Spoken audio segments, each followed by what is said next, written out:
Hello guys, so இன்னைக்கு வந்து yet another கூட்டு ரெசிபி தான். பட் இந்த கூட்டு recipe especially and exclusively for bachelors. ஒரு ஆளுக்கு சமைக்கிறதுங்கிறது ரொம்ப பெரிய டாஸ்க்கு. பட் நான் வந்து கொஞ்சம் கொஞ்சமாக அதை ஃபிகர் அவுட் பண்ணிட்டு இருக்கிறதுனால அதை உங்ககிட்டயே ஷேர் பண்ணிக்கலாம் அப்படின்னு பார்த்தேன். ஸோ என்ன பண்ணுறேன்னு சொல்லி குவிக்காக வாங்க காட்டுறேன். இன்ஸ்டாமார்ட்டில் இந்த மாதிரி கோகோனட் சங்க்ஸ் அப்படின்னு சர்ச் பண்ணிங்கனாலே கிடைக்கும். அண்ட் அதே இன்ஸ்டாமார்ட்டில் கட் வெஜிடபிள்ஸ்ன்னு போட்டிங்கன்னா ஏகப்பட்ட வெஜிடபிள்ஸ் கட் பண்ணியே வச்சுருப்பாங்கங்க. ஸோ இன்றைக்கி நான் அந்த மாதிரி வாங்கினது வந்து எல்லோ பம்கின், அப்புறம் இது வந்து தேங்காய் சில்லு அவனே போட்டு தந்துடுவான். அண்ட் இது வந்து முளைக்கட்டின பயிறு. ஓகேவா, இந்த ஐட்டம்ஸ்லாம் நீங்கள் கட் வெஜிடபிள்ஸ், இந்த எஸ்பெஷலி கட் வெஜிடபிள்ஸ் வாங்குறீங்கன்னா கரெக்டாக உங்களுக்கு ஒரு வேலைக்கு ஒரு ஆளுக்கு செம்ம கரெக்டாக இருக்கும். ஓகே, இந்த பூசணிக்காவை நல்லா வாஷ் பண்ணிட்டேன். ஸோ அதை ஸ்ட்ரெயிட்டாக நான் பேனுக்கு ஆட் பண்ணிக்கிறேன்.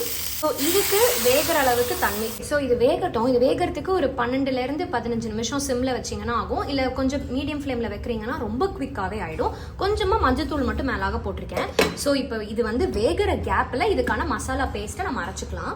ஸோ இதுதான் இந்த மசாலா பேஸ்ட். ஸோ நான் வாங்கியிருக்கிற அந்த தேங்காய் சில்லுலேருந்து ஒரு கால்வாசி சில்லு தான் நான் எடுத்திருக்கேன் தேங்காய். 3 வரமிளகா, 1 டீஸ்பூன் ஜீரகம் போட்டு நல்லா விழுது மாதிரி மையா அரைச்சி எடுத்து வச்சுக்கிட்டேன். Okay, not even 10 minutes guys. கரெக்டாக ஒரு 5 to 7 மினிட்ஸ் தான் நான் சிம்மில் வச்சேன். அதுக்குள்ளே பாருங்கள் எவ்வளோ அழகாக அந்த மஞ்சள் பூசணிக்காய் வந்து வெந்துடுச்சு. அவ்வளோதான் இதோட வேகிற டைம். இதில் நான் வந்து இந்த முளைக்கட்டின பயிரை கொஞ்சமாக வாஷ் பண்ணி இதில் சேர்த்துக்கிறேன், ஒரு அரை கைப்பிடி அளவுக்கு. So we are 90% done. இப்போது இந்த முளைக்கட்டின பயிரும் இதோட சேர்ந்து நல்லா வெந்துருச்சு. இப்போ இந்த அரைச்ச பேஸ்ட்டை இதில் வந்து நான் போட்டுடுறேன். ஸோ இப்போ வந்து நான் தேங்காய் பேஸ்ட்டையும் இதோட சேர்த்துட்டேன், கொஞ்சமாக உப்பும் போட்டுட்டேன். இப்போது இந்த ஸ்டேஜ்லேயே கூட்டு ஆக்சுவலி ரெடி. உங்களுக்கு இப்படியே பேக் பண்ணி கொண்டு போகணும் அப்படின்னா கூட தாராளமாக எடுத்துகிட்டு போகலாம். இதில் எண்ணெயே ஊற்றலைங்க. நீங்கள் நோட் பண்ணிங்கன்னா இது எல்லாமே தண்ணியில் ஆவியிலே வந்திருக்கு. அண்ட் ஆல்சோ எல்லோ பம்கினும் சரி, முளைக்கட்டின பயிரும் சரி, rich in protein. And also yellow pumpkin வந்து வெயிட் லாஸ் பண்ணணும்னு நான் கேள்விப்பட்டிருக்கேன்.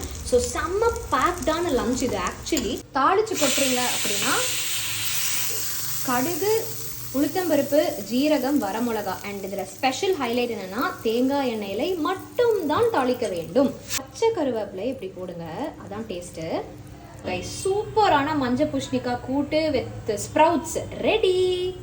வந்து வெண்டைக்காய் பொரியல் வந்து ரெடி ஆகிட்டு இருக்கு. இதுக்கு வெண்டைக்காய் பொரியல் செம்ம காம்பினேஷன். அண்ட் தொட்டுக்கு இந்த மாதிரி அப்பளம் வந்து சுட்டு வச்சுக்கோங்க, அது இன்னும் வேற லெவலாக இருக்கும்.